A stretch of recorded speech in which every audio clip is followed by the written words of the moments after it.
Function is one of the most important pillars of programming. I will show you an example first and then discuss the syntax and advantages of function. In fact, we have already been using a function in our program, and that is the main function.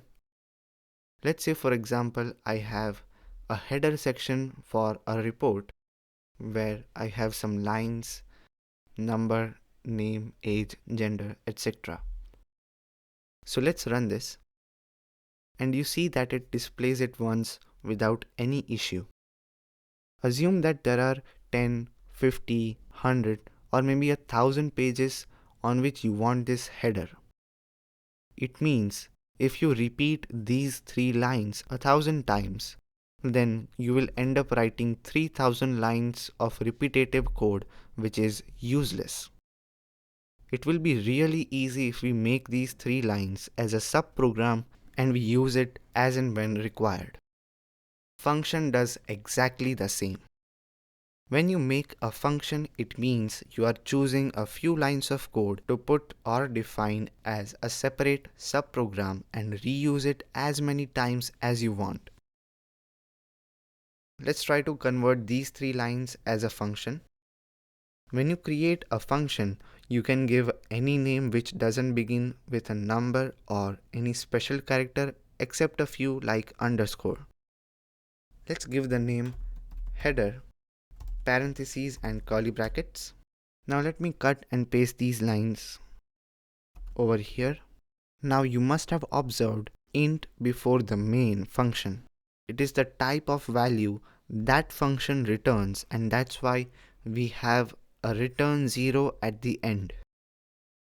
At the moment, our header function is not returning anything, so here I will say void. So this is not the data type of the function, but it is the return type, that is the type of value the function returns. We will discuss it in more detail as we move further. This function header is ready with the code which we can refer as the body of the function. We also need to declare the function, that is the prototype of the function, meaning how will the function look. So let me declare the function here.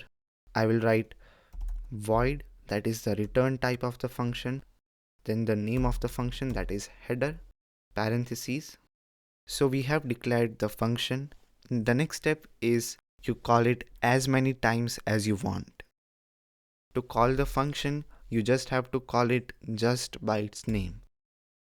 So here if I say header and parentheses, this will call the function. So let me write this header 2 times and run it. As you can see, the header function is called 2 times and the header is displayed 2 times as well. To summarize, function is a subprogram which you can call as and when required. It gives you a fantastic way of reusing the code. The program becomes more manageable and into logical segments. There are 3 steps involved: declaring, defining, and calling the function.